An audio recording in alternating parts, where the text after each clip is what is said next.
Ozonics, Killerwinds podcast back again. Who are you? Who am I?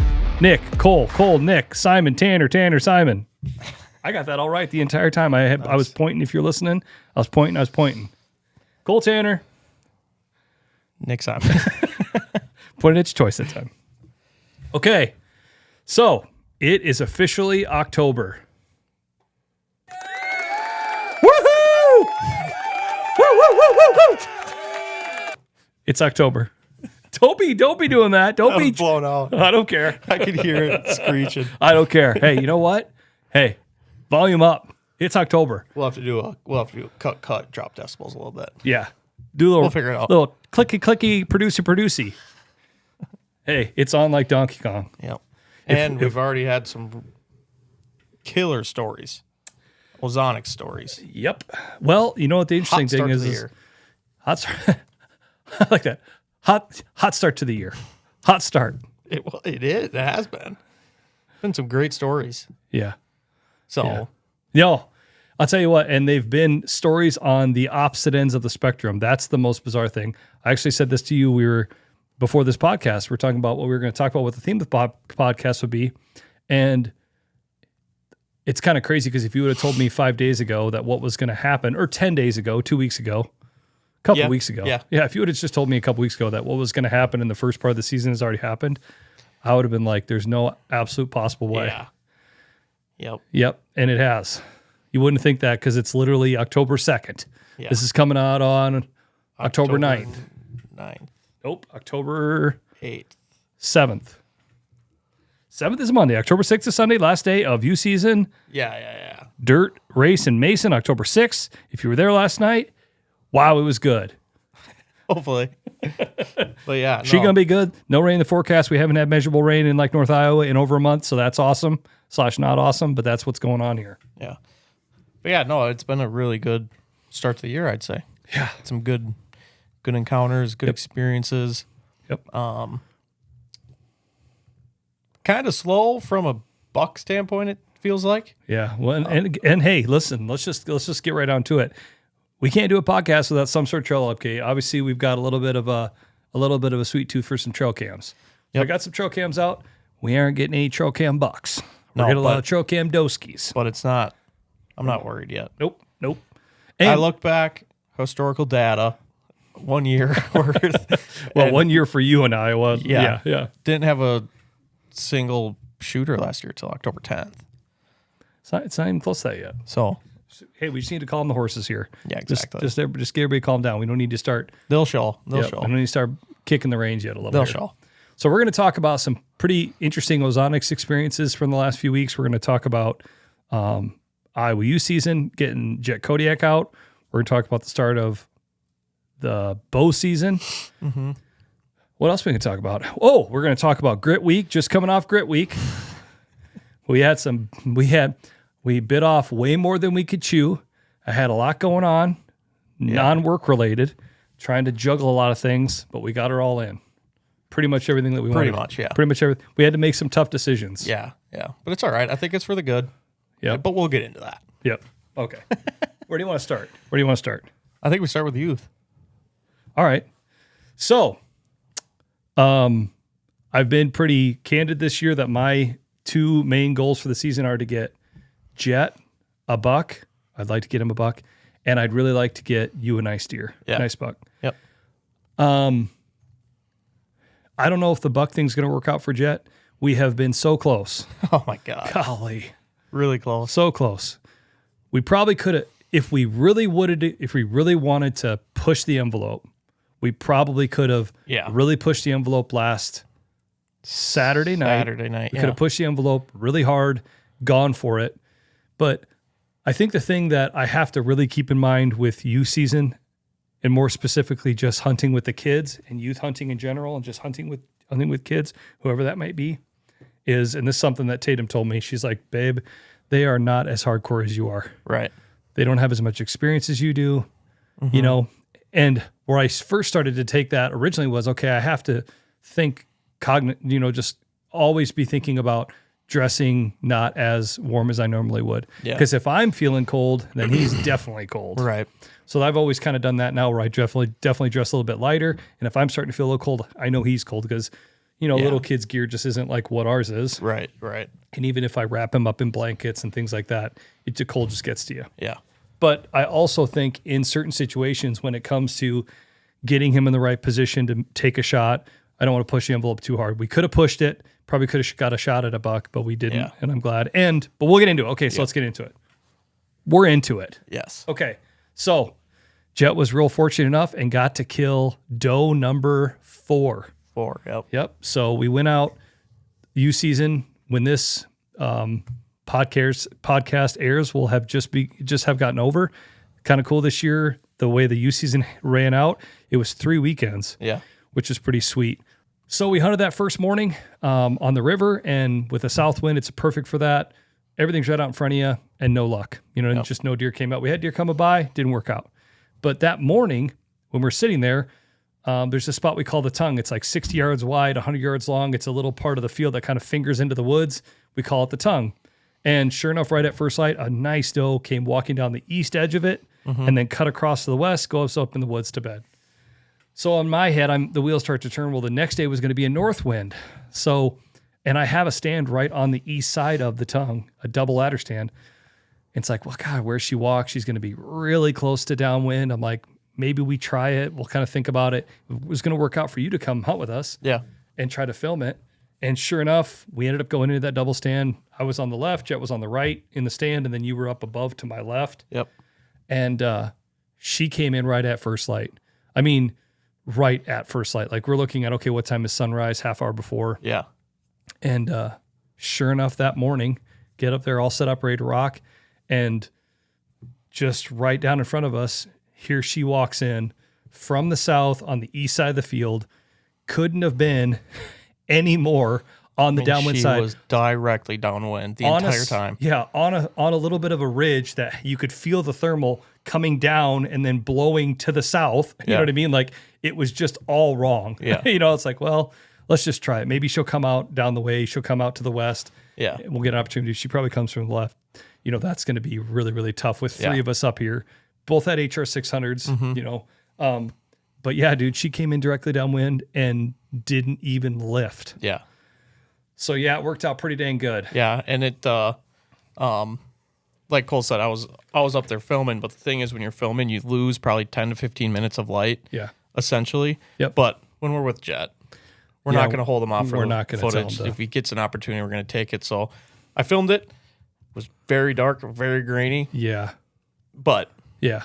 I just wanted to say that because if you're expecting to see some footage in there, I might throw it in, might not. Yeah, I don't know. It's nothing really to look at. Yeah, it's super dark. Hard to see. I mean, I knew what time legal light was, and I'm like kind of looking at my phone, checking the cameras, doing what we're doing. Yeah. And then I look down and I'm like, okay, we're good to go. Put my phone on. I'm like, oh, from here on. Yeah, exactly. And then sure enough, there that doe walked in. Yeah. It was really dark. Yeah. I didn't even look at you. I'm like, here we go. Yeah. Got him on the gun. It kind of stood up. It was standing there. We were kind of trying to move the tripod on the gun. The gun made a little bit of a noise. She kind of tried to run out. Actually made it better because she got out to like 35, 40 yards, turned to look back. I macked at her. She stopped. Yeah. He shot. It was kind of interesting, actually, when I watched it happen, it looked like he missed because you saw a dust look like above. Yeah. Even watch the footage back, it looks like he missed. Yeah. Yeah, it didn't miss. No, drilled That her. was the bullet coming out the other side and just smoking on the ground. You know what I mean? Didn't go 60 yards probably. Yeah, didn't hardly make it off the field. Yeah. Nice doe. Yep. And obviously Jet's super stoked. Yep. And so like I said, it was kind of interesting when it all happened, you and I both looking at each other. And that was kind of the first part of if you would have told me 2 weeks ago that we were going to have some of these Ozonics experiences right off the bat, it's wild because I've been using Ozonics for so long and I still have these experiences because you and I both looked at each other and were like, dude, that deer couldn't have been any more downwind. Yeah. That's insane. Yeah. Like, how did that happen? With 3 of us up there. And I was just wearing my normal deodorant. I didn't even think, I wasn't trying to do anything out of the ordinary. Yeah. And with Jet, like he's not thinking about any of that. Yeah. And with 3 people, it's just a lot. Yeah. And it was a strong enough wind. I mean, it was like a 10 to 15 mile an hour wind because I remember telling you when we got up there, I'm like, well, it's windy enough. We're going to be pretty, if we clank or clink around in here, this stand is, I mean, it's windy, so it's kind of covered up. Yeah. We got in there super good. Yeah. But yeah, so it was pretty cool. So yeah, killed that deer. And that's deer number 4 for him. Yep. And then we got out the next, so just to clarify on that, Jet has a youth state tag, but I also got him a youth depredation tag. So I have some depredation tags for this certain spot. Yeah. So that's where he shot that doe. So he got to shoot that deer on a youth depredation, which is an antlerless tag. So that worked out great. Yep. So then he could still keep hunting. So like you said, he still had his youth buck doe tag. You know what I mean? So we had another spot. We had a bunch of good deer walking out. A spot we call the thicket. We got a camera right there. We actually had Doc just a few days before that walking out in front of that camera. It's like, okay, on a standing beam field, let's try it. So we actually set right on the ground, just put like a ghillie net in front of us right up against some brush, trying to create more depth, you know what I mean? So, and sure enough, right at dark, a little forky buck comes out and then a couple does walk out. And the way Jet was set up, he was just kind of set up right here, and that buck was just right here, just off where we could kind of get to. And where he was standing in the beans, you couldn't see a whole lot of him either. Yeah. He acted like he wanted to kind of walk over to us, but the does were in a great position. Yeah. And so one of the big does turned and gave us a really good quartering way shot. He did so good for, it was probably 15 minutes of him hand on top of the scope, hand where it needed to be ready, and then put his finger on the trigger, or I cocked it back, put his finger on the trigger, really settled in, and he just missed. We went over there after he shot, and there was no blood, no hair. Yep. Even the way the deer ran off the field, it didn't run like it was hurt. He just kind of bounded off, you know what I mean? So I'm very certain that he just missed, which was kind of a good experience for him too, because I feel like he's had some pretty good luck when it comes to having an opportunity to harvest some deer and harvest some turkeys and stuff. So he missed a turkey, his first turkey, and he vaguely remembers that. Because I asked him about it. I'm like, well, he missed a turkey before. I did? I'm like, yeah. But so having him miss a deer, there was a really good learning experience. Yeah, we actually backed out of there just before we went and looked for blood, came back just to make sure, and there was no hair, no blood. And so that was a good experience to have you and I kind of get to talk to him about that. Yeah, exactly. But because we all do it.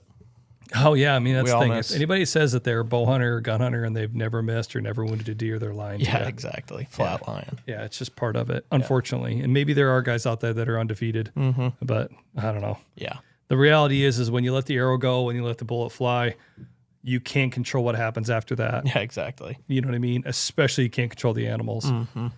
Especially when you start shooting not a bullet and just even as fast as our arrows are going, they're still not going that fast. Yeah, exactly. They're going a speed that you can still see them with your eye. You can still see that lighted knock. So anyway, that was kind of the first part of the really cool what happened with Ozonics and really getting to see it work. And again, like I said, it's interesting because I feel like what I'm trying to say is you've been a lot more aware of what people are saying out there. Yeah. I'm very aware of what people are saying when they call into us. Yeah. I'm not real active on social media. I don't post. I look at stuff, what I mean? I'm always looking at Instagram and things like that, but I'm not like reading comments and like going through and like really like deep diving and going down the rabbit hole or DMing or commenting or arguing or whatever you want to call it. What's happening out there.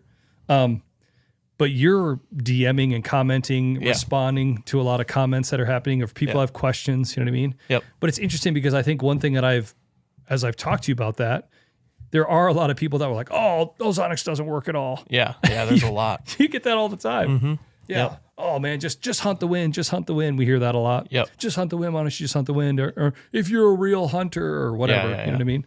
And so, I don't know, and there's truth in that, right? You can just hunt the wind. Yeah. And I don't think using Ozonics makes you any less of a hunter, any more of a hunter. But it's just interesting to me because I consistently year after year. And again, my disclaimer, obviously I work at Ozonics. Yeah. So maybe you don't believe me just inherently because of what I do here.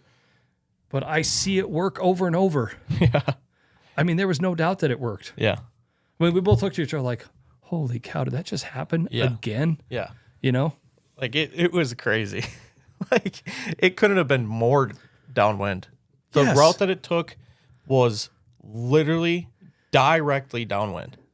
On the east edge of the field, we were not even, 5 yards off the edge. We were on the edge. Yeah. She walked down the edge right where we walked. Yeah. You know what I mean? Yeah. Walked right in directly downwind. Yeah. It was crazy. It's Well, pretty cool. And I'm going to kind of fast forward to the other part of my part of the story here on this is, again, we talk about everybody says it doesn't work, hunt the wind, da-da-da-da.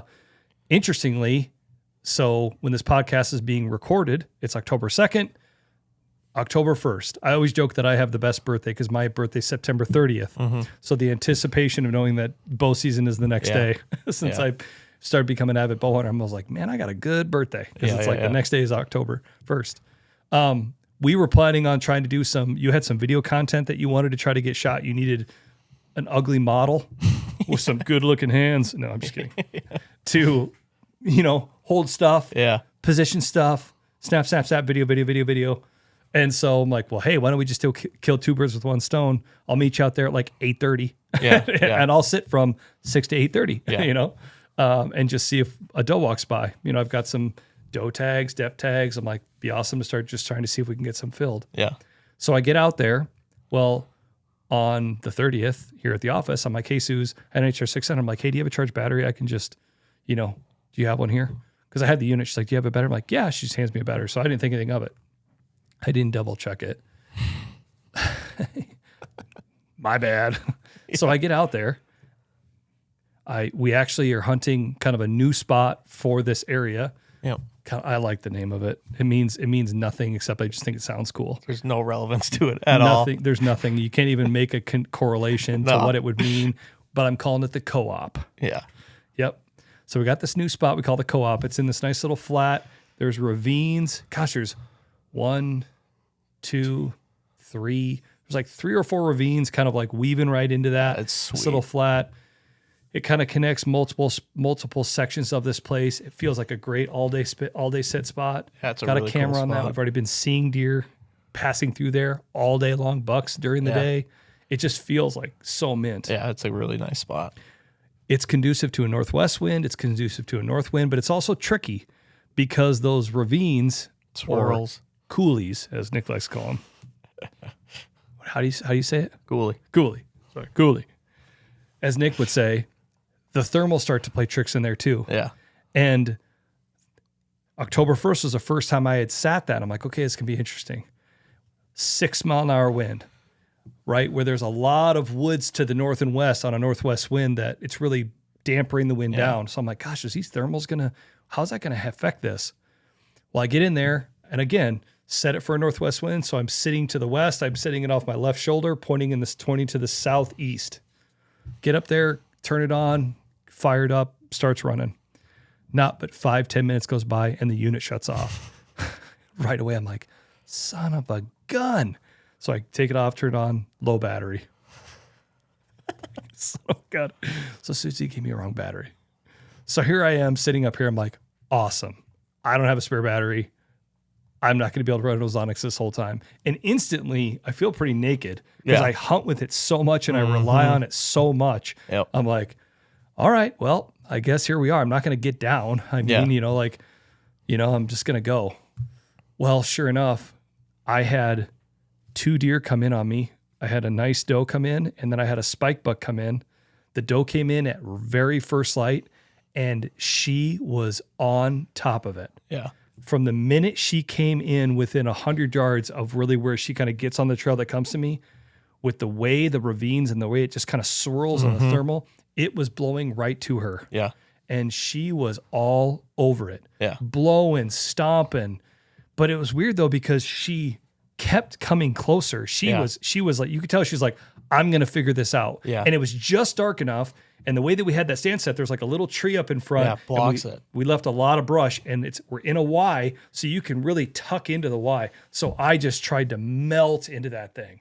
I mean, I really just was like, I didn't even pick up my bow. I'm just like, I'm just going to keep my hands on my side. I'm going to lean into this as best I can in a hang-on stance. Not like I'm a ladder or a saddle. I can make myself look like a stick, you know? Yeah. I'm like, I'm just going to melt into this thing the best I can. Well, sure enough, she was on it. And she's letting everybody know, right? She is letting everybody know, I'm not happy. Yeah. You're not, something's in here. She couldn't figure it out with her eyes, and I wasn't making any noise. Yeah. But her nose was telling her this isn't right. Yeah. It was just interesting because it made me think so much about what Scott Elrod says all the time, how we inherently affect a deer's behavior by our odor. Right. 100% affecting her behavior. Right. Yeah. Right. And I'm like, just leave. You know what I mean? Just go. You know, I'm flying the white flag.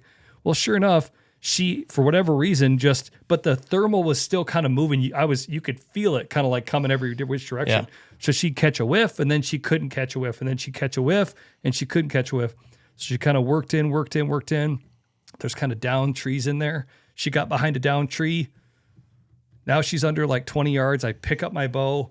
She's off to my left. She kind of went behind a big tree. I drew, and she came around that tree, and she's looking right up at me. You know, she's like, okay, I'm honing in on what's going on. Yeah. And I made a great shot on her, and she piled up right there. Yeah. So I'm like, jackpot. It's not even like 7, you know, and I'm like, got a deer on the ground on October 1st. That's awesome. Yeah. So I text you, I'm like, doe down, baby. You know what I mean? Yeah. You know, but I'm like, we'll just keep hunting till 8:30. Well, then about 7:30, 7:45, a spike walks in the same way, does the same thing. Yeah. He comes down that trail and he stood in the same spot for 20 minutes. Yeah. Stood there. Well, it gave me a lot of time to 100% make sure it was a spike, because he actually came up like this, but it was just one long little beam, you know? Yeah. Like, wasn't branched or anything. I'm like, okay, well, that constitutes. Yeah. But I'm watching him. I'm like, just take 2 more steps out of that, behind that tree, and you are done. Yeah. Well, he stood there, and you could tell he was on it. Right. Licking his nose, like putting his, kind of looking my way. He didn't know I was there.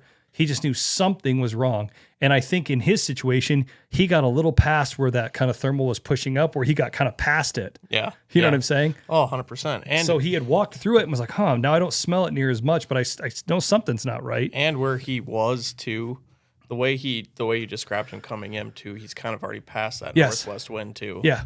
So, but again, it was interesting that deer, he ended up just kind of like high stepping and kind of bounding off out of there. Didn't take the 2 extra steps. So I didn't even have a chance. I was kind of sitting there just ready, like couple more steps and you're done. Yeah.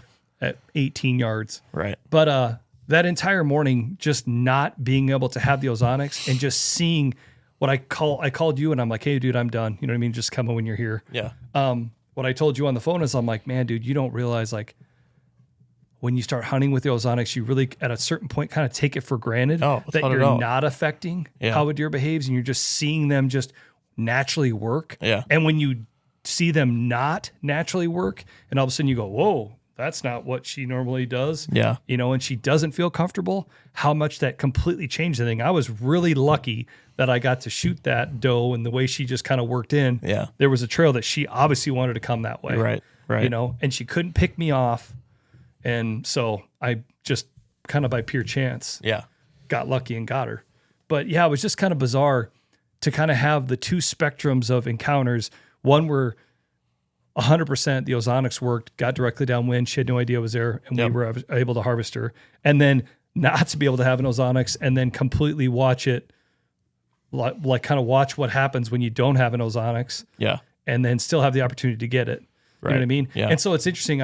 I guess what I'm trying to say is to bring it all full circle is, you know, we hear the comments, you know what I mean? When guys are like, oh, they don't work. Oh, just hunt the wind. You're absolutely right, dude. You 100% can just hunt the wind. Yeah. And I talk about this all the time, hunt the right wind on the right stand on the right day and do the right thing. But sometimes your phone says a 12-mile-an-hour wind, and you get out there and it's not near that. Yeah. And it says it's supposed to blow to the south, and it's supposed to blow to the south, and all of a sudden it's like blowing more west than south. Yeah. And all of a sudden you're like, well, crap, this stand is completely wrong. Yeah. Or your battery dies, or whatever. Things just go wrong. And seeing it really work with, using it so much, and then being without it and then watching how deer kind of turn inside out, man, I don't know. It's just like, for me, it always keeps coming back to, I just won't hunt without it. Yeah, without a doubt. Does that make sense? No, 100%. Yeah. So, but yeah, it's just bizarre. And like I said, I hear you guys. Oh man, just hunt the right wind. Like, just hunt the right wind. I hear you. Yeah. But think about that spot that we're describing, like, how do you hunt that spot on east wind? How do you hunt it on east wind? Yeah. You can't. Yeah. It's just not good for an east wind. Yeah. A lot of our spots are not good for east winds. Yeah. They're not. I don't think there's a single one that Think about the public spot. Yeah. Well, that's the only spot I can think of that's good for an east wind. Yeah. Yeah. And you even that. You can do that on east wind. But even that is technically kind of hairy. yeah. That's what I'm saying. Yeah. And so it's like, I get that, but I'll never forget as a young man, I remember watching the videos and reading the articles and guys being like, well, man, sometimes the right thing to do is just not to go on that day. It's just better for you to stay out of there. I'm like, man, that does not work for me. Yeah. Like think about Jet. Luckily, like I said earlier, we were fortunate that we have 3 weekends. Yeah. But sometimes it's only a weekend or it's 2 weekends, but you can only get your daughter or your son out there for that Saturday. You've got plans on Sunday. You're a farmer and the beans are obviously ready to be taken out of the field. Yeah. I mean, so it's like, man, that's just tricky. Yeah. When it's like, oh, don't go. Yeah. I don't know. Well, that's the exact conversation I had with Benny last night. Yes. My cousin Benny. Good segue. Yeah. Good segue. Yeah.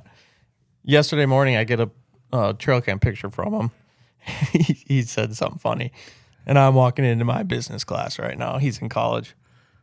Nice buck that they've been trying to kill. Listen, I'm naming that buck Taco Tico, by the way. You need to tell him that. Okay. Tell him that buck's name's Taco Tico. Yeah. We'll get to that part of the story here in a second. But yeah, he's like, he sends a picture of it daylight as could be. It's like 8 a.m, walking right by their box blind. This is the same buck from Taco Tico, right? Yeah. No, it's not. Oh, dang. Different buck, different farm. But yeah, so he walks in there and he's like, well, I don't know, the wind northwest tonight. Northwest could not be a worse wind for that. The bedding is all to their east. A lot of times they come out just a little south of the box blind. So northwest wind is blowing right where they're all coming out, right when they're coming to food after bedding. Yep. And so he's like, I don't know. I'm like, dude, he's in there. He's in there 100%. I'm like, you need to go and hunt that.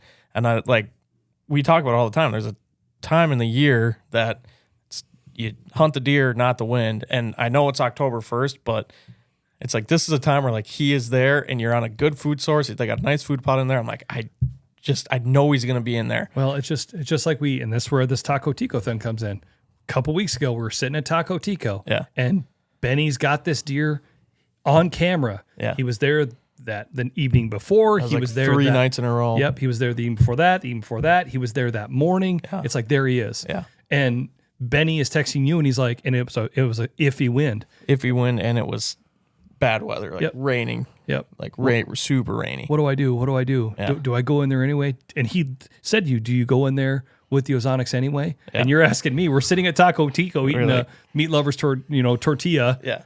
And he's like, man, dude, what does he do?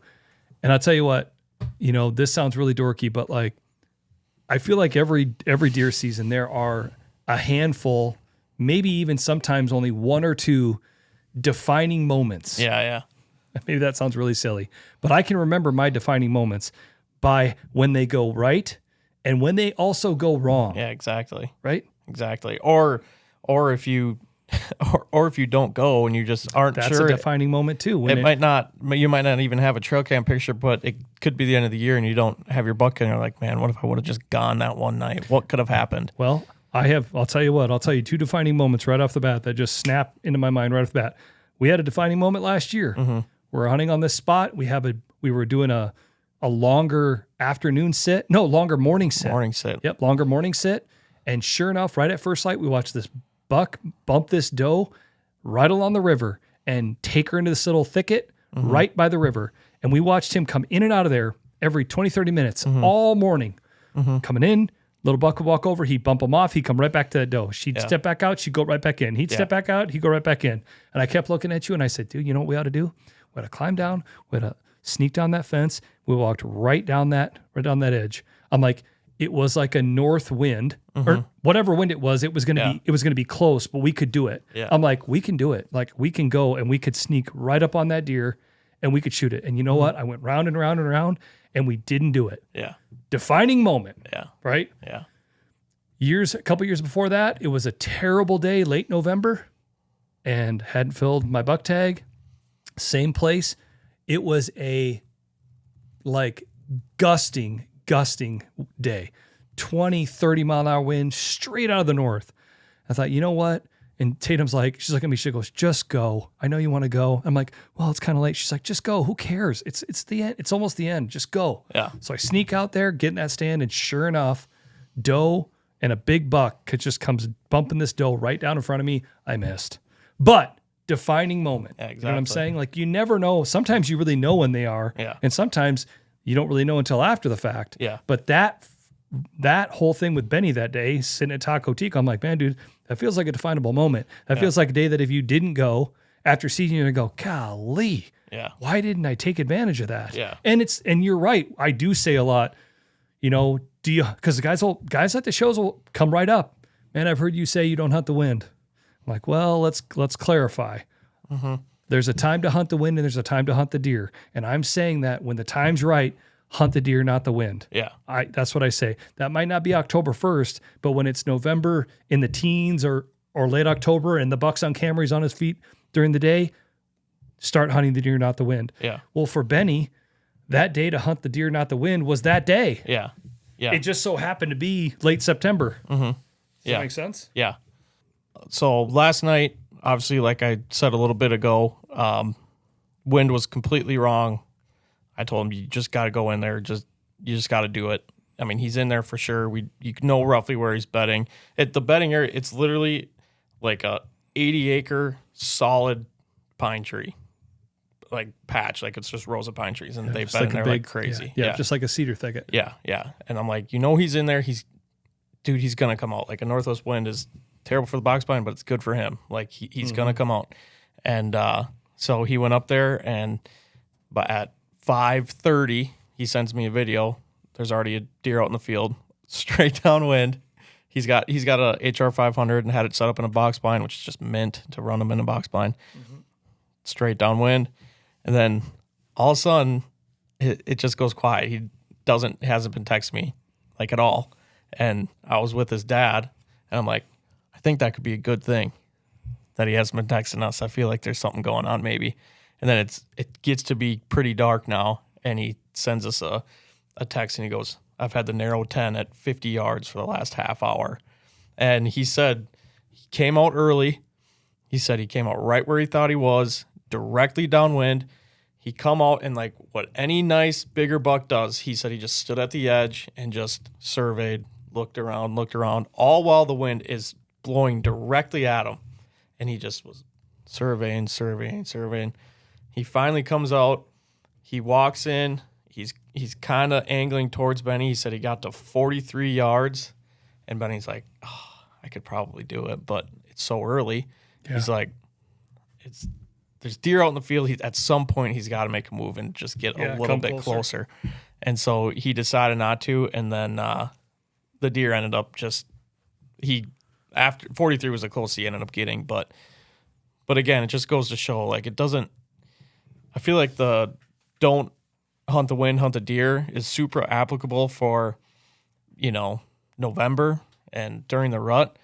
But it could really be the same thing if you got a deer that's kind of pattern early season on a food source. Yeah. And I think that was just the perfect story for it, just because, I mean, he's been showing up a lot. They see him with their eyes more than they see him on camera. But well, it's just how it is a lot of the times, right? Well, and it's always such a juggling act, because the other flip of the coin, and I feel like the conversation I've had a million times is guys go, well, man, I don't feel like I can hunt that aggressively. Yeah. And it is always a fine line between hunting passive and hunting aggressive. Yeah. And it's hard to know like when to push and when not to. And so what I think a lot of people do is they go, well, it's early. Inherently, statistically, from a probability perspective, I better not push now. Yeah, it's not necessarily the time to push. Yeah, it's not the time to push. I better just wait. Does that make sense? Yeah. And there's truth in that, but there's also a thing of like, if it's if it's zero, there's 10 chances and there's 10 hunters and 10 chances, 1 chance for each one of those hunters, that 9 out of those 10 guys are going to go, yeah, you know what, I'll just wait.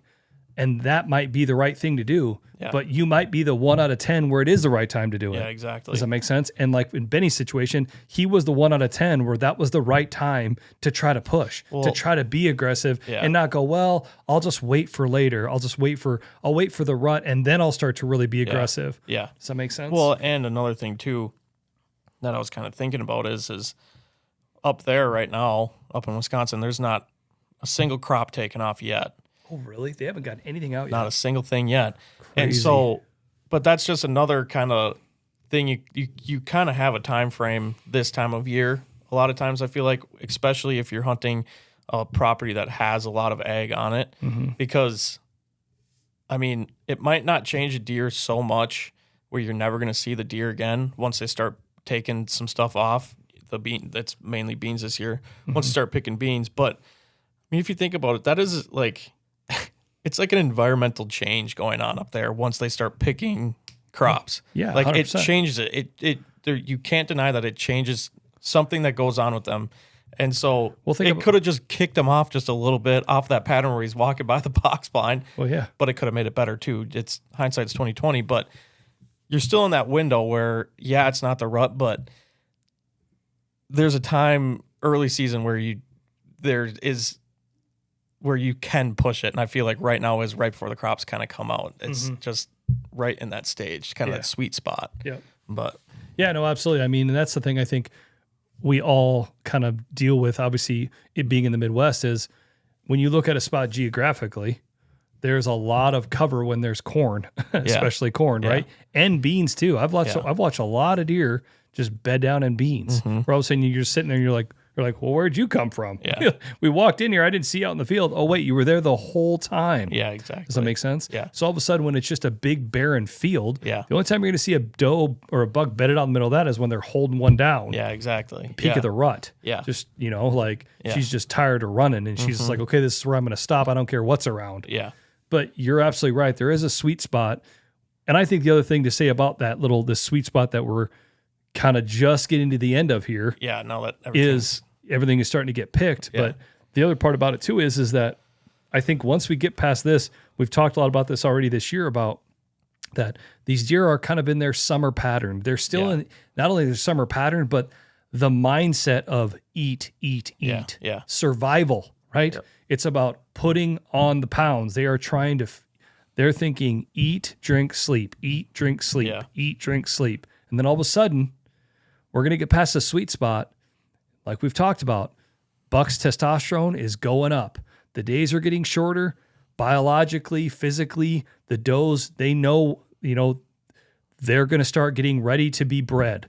And when all of a sudden that happens, the eat, sleep, all that goes out the door. Eat, sleep, feed, they don't care about that. Yeah. It's the rut. Yeah. Not eat, sleep, feed, it's rut.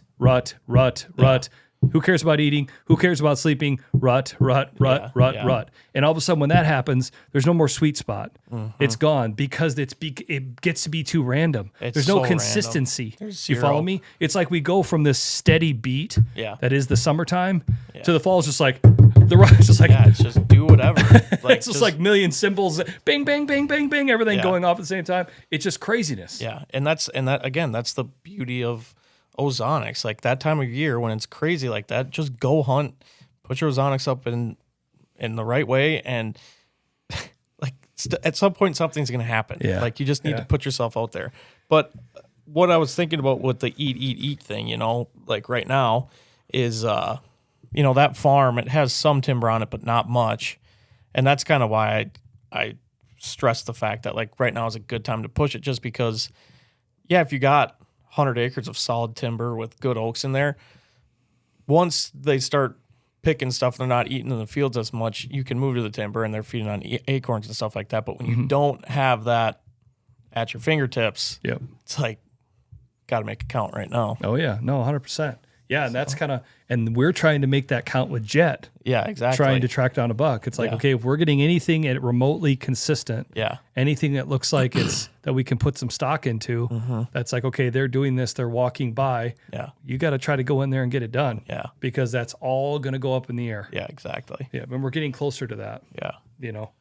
Yeah, it's really, really interesting. And that's what's so fun about, it's so fun about October. I was actually thinking when I walked in yesterday in the pitch dark, I'm, of course, you know me, I got to be out there early. If I'm not sitting in the pitch dark for like an hour, just like leaning up against a tree sleeping, or if I can't look up in between the trees and see the stars, I feel like I'm not early enough, right? But I'm sitting there walking in the pitch dark.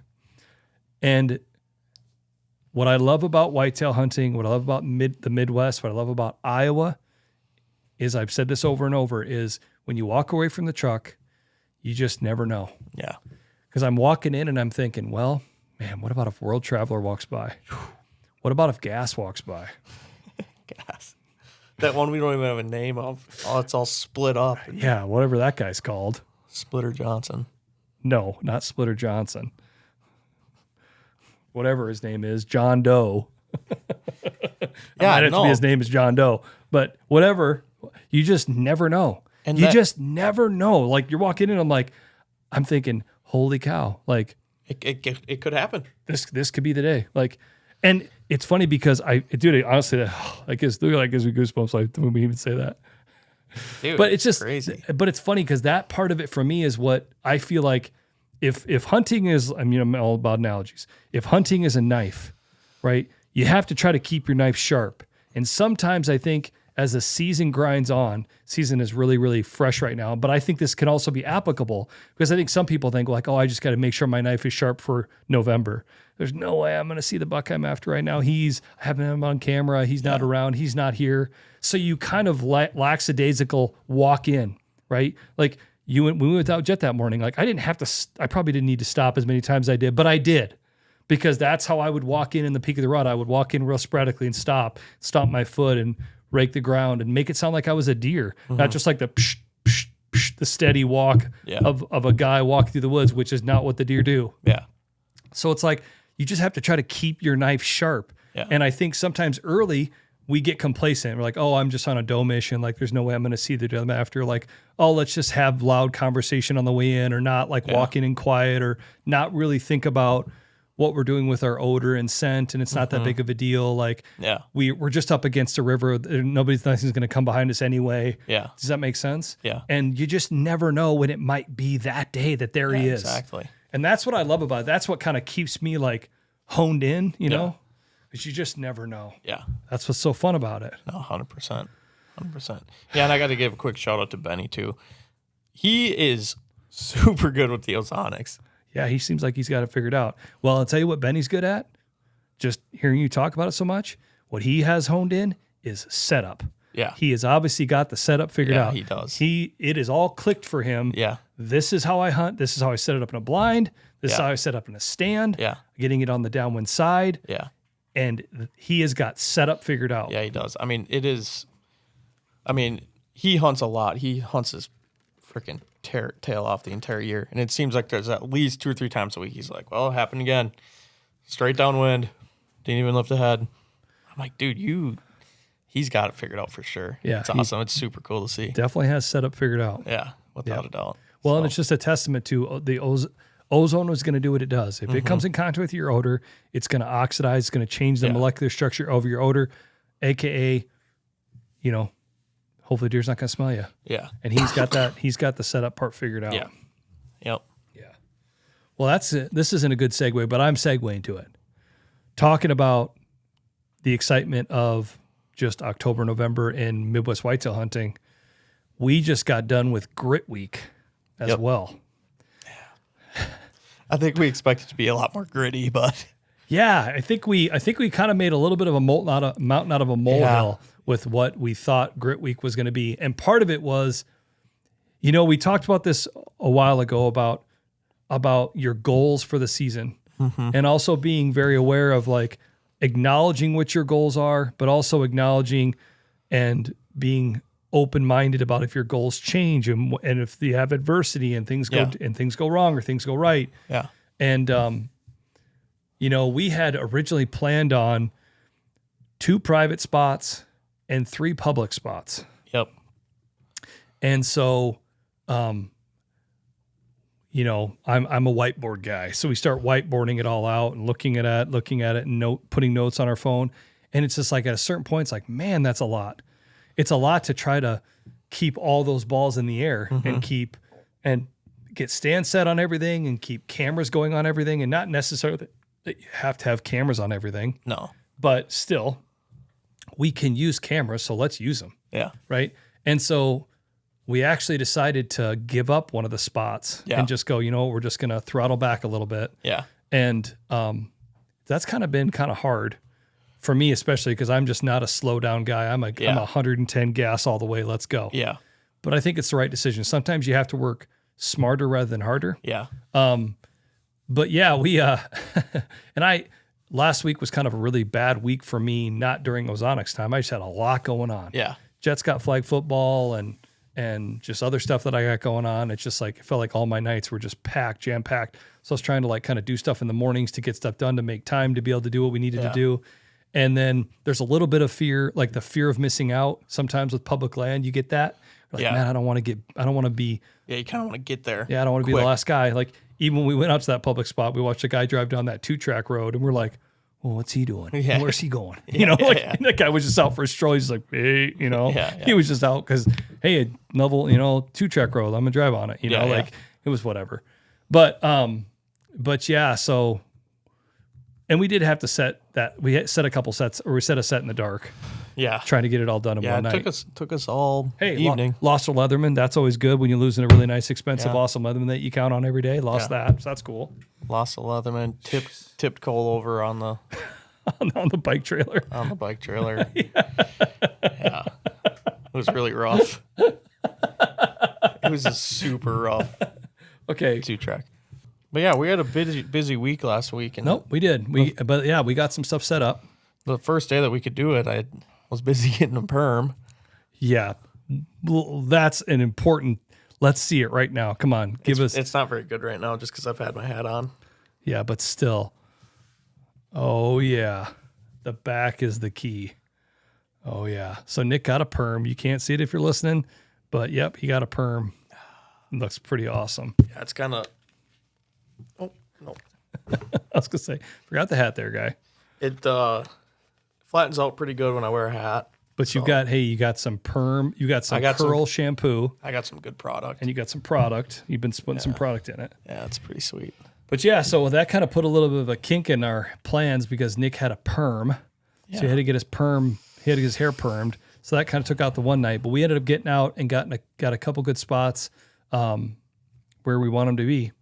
Yep. And yeah, it'll be really interesting to see how it all turns out. Yep. And we still got 2 more to hang, but we're kind of just waiting to get in there a little bit. Well, it's not spots that not that we're not worried. I don't want to say worried about it, but there's lots of options. Yeah. Yeah. Let's just say that. Yeah. We'll just leave it at that. Yeah, let's leave it at that. Yeah. But I'll tell you what, and we did have some other stuff we weren't planning on. We weren't planning on taking out the combine road and setting up the co-op. But the co-op, that's kind of funny because the co-op came about after I was in there late season second shotgun with Jet. And I just watched all those deer work up that little 2-track trail.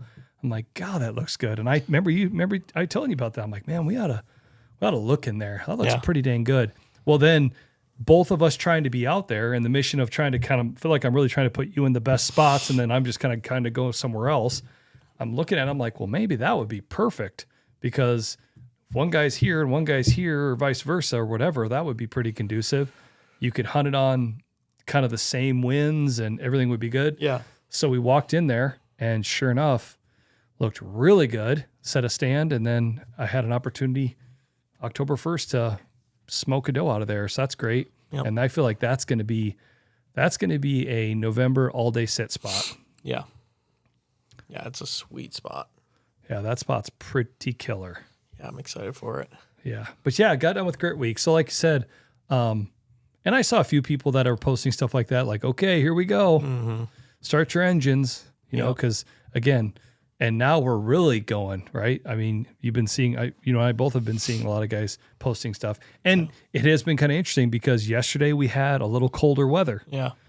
Colder weather, especially in north central Iowa. If you look at every day's forecast this week, it's high 70s, 80s all week. Yeah.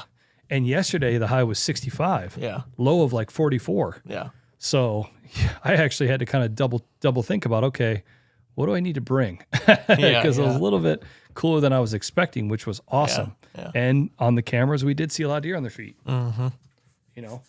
Yeah. But like you said earlier, we just have to be patient on the cameras. I feel like the fact that, partly the fact that, I keep cameras out like almost all year. Well, turkey season on for sure. So it's like the fact that we keep cameras out all year, we're kind of like, okay, come on. Yeah, because last year we had I don't even think at this point we'd had them out for a week yet. Yeah, and now we've had them out. Well, no, I had some cameras. You had some out, but on the spots where we had a good amount of deer show up, like where there was really good ones, it was a little bit later. Yeah, exactly. We kind of just waited. Yeah, and so we've had them on. We've had them soaking on spots for a lot longer. Yeah, and so it won't be long now until everything starts to really, really pick up. Man, I hope. Yeah. No, it will. I don't know. I think it will for sure. Yeah, no, and I mean the thing is it's crazy to think that 6 to 8 weeks from now we'll be on the other side of all of it.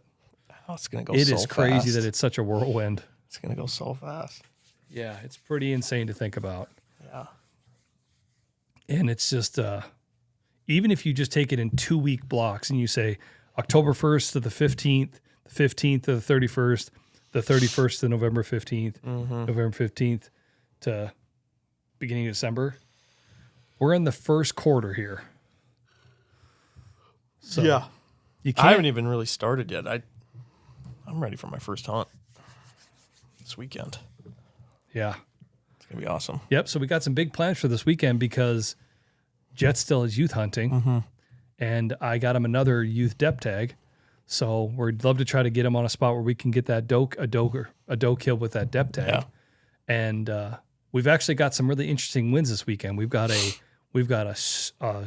a gusting south wind on Saturday, and then we've got a real, not quite gusting, but pretty dang close to it on a northwest on Sunday. So everything's going to do a big switcheroo. Yeah. So we've got some spots. So I think we're going to hunt. We're going to do Saturday morning. We're going to do Sunday morning. Yep. Can't do Sunday night because we're doing dirt track races in Mason. Yeah. That's important. Yeah. We got some hobbies, some stock cars, some B mods, and some modifieds to watch. I think it's the last race of the year in Mason City, and I haven't watched dirt track since Boone, and that's been way too long. Yeah. It's going to be a long winter when it comes to me and dirt track racing. I love me some dirt track racing. Scratch that itch. Yep. So we can't hunt Sunday night. Just got to leave them be. But I feel good about what we're going to do on Saturday morning and Saturday night, or Saturday morning and Sunday morning. And we're also kind of leaving our other spot alone. We're letting that calm down a little. Letting that soak a little bit. Yeah. So. Yeah, because still got to get other stuff done. It's like, I have the tendency.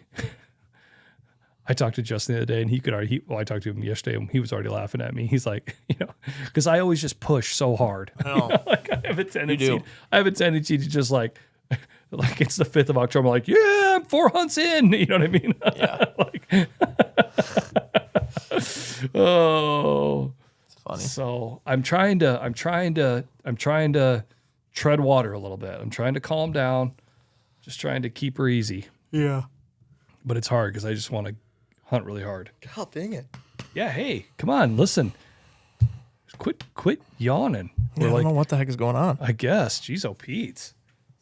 I was like, literally. We're trying to do a podcast where it's like, oh, it was literally like, thanks for listening. I hope this is exciting. All of a sudden, like the last 5 minutes, I had one yawn, and then it was just followed by a bunch more. They say when you yawn, you're out of breath. Just take some deep breaths, man. What else? What else we want to talk about? What else could we riff sesh on here? I don't really got much. I wish I had something to talk about in Wisconsin, but it's been beyond that up there. Well, it's interesting, though. The one thing I will say, and I haven't been down to Des Moines lately because our distribution center for Ozonics is in Des Moines. So we go down there every once in a while. It seems like every 2, 3, 4 weeks we're there. Yeah. I haven't been there in a bit. But they are going hardcore all out in North Iowa when it comes to combining beans. It is on. Yeah. We've actually seen a few cornfields out already. Yep. Not just cornfields for silage, cornfields out. Yeah. And beans are on. I actually talked to somebody, I grew up in Belmont, that was already almost completely done with their beans, and they had a lot of beans to do. A lot. Right. So we have had almost record-setting dry weather in North Iowa. Yeah. I had heard the other day there's parts of North Iowa that didn't have measurable rain the entire month of September. It's crazy. We had rain in the forecast, and then it never rained. The first weekend of youth season. Yeah. Didn't rain. Looked like it rained south of here. Didn't get any rain here. No. So we have had some dry weather. The fields just all of a sudden went, we're done. Dried up. Take me off. Right now, put me in the bin. It is dry. Yeah. So I don't know if Central Iowa was seeing that. We follow a lot of our partners. When you see Midwest Whitetail, the video that they've already been posting about October 1 and day 1 of hunting. Yeah. The fields look like they're getting pretty far along there too. Yeah, definitely. So yeah, it's interesting because some years we have it's not that the corn and the beans they don't dry down and go, okay, ready to be picked, because, there's so many day corn, so many day beans. But a lot of what happens is we don't get dry enough weather to get in the field. Yeah. You can't just go out there and just mud bog all the way through. Right. But the thing of it is we've had the beans and corn are ready to go, and we're having dry weather. So it's not like they can't get out there. Right. So when they can get out there, they're getting out there. It'd be really interesting to see how that's going to lay out November, because we were talking about just a few weeks ago, we had that awesome hunt where they'd taken out the hedgerows on a cornfield, and that was in early November. Yeah, November 4th. Yeah, November 4th. They were just getting that corn out. Yeah. And so I feel like, and maybe it'll end up being just like that again, but golly, it seems like we are a little earlier. Feel like we are earlier, which I would be happy about, because again, when you look at your spots and you think geographically about the fact of like where deer can hide, they're not going to hide in an open field, most likely. It kind of starts to neck them down on where they're going to be. Yeah, exactly. Yep. Yeah, it's going to be interesting. I'm excited. Yeah, and honestly, that is part of why I think our public spot has been a little bit slow, because there's so much corn around there, where last year was beans. You know what I mean? And so again, it's just hasn't just lit up and turned on yet, right? Or even just had more deer just moving through, right? Does that make sense? Yeah, definitely. Yep. I will say though, impulse bought an extra camera. Don't tell Tatum, but I impulse bought one. 3.0. I bought a Reveal 3.0 because I don't even have one of those. You got to have one. You got to have one more than you have. I don't know what I was thinking. But I had got myself convinced that I needed another one. It'll get put to good use. Yeah. Oh, listen, hey, before the podcast gets over, there is one other thing that I think is important to talk about. It's not really hunting related, but it's important. Just going to say, and I'm totally going to jinx it, so I'm going to knock on wood twice. Vikings got to 4-0 beating the Packers. So pretty sure you still owe me a Snickers bar. We bet a Snickers bar. Haven't seen the Snickers bar. No, Snickers bar has been nowhere to be found. We made the bet. No, we didn't. Yes, we did. Before you got out of the truck, before you left the other day, I said, hey, good luck watching the game tomorrow. You said, and then you go, bet a Snickers bar? And I go, yep, Snickers bar. And that was shook. it. Oh, yeah. Sounds like a true Packers fan. Excuses. That could have gone either way. Vikings played good in the first half. Packers definitely played better in the second half, but the lead was scored them 29-3 in the second half. Yeah, well, whatever. Another podcast in the books. Thanks for watching. Hey, I know you're sad now, but it's okay. I'm Nick Simon. I'm Cole Tanner. Vikings are awesome. Green Bay sucks. Stay classy. Go Brewers. See you next week. They're not beating the Mets.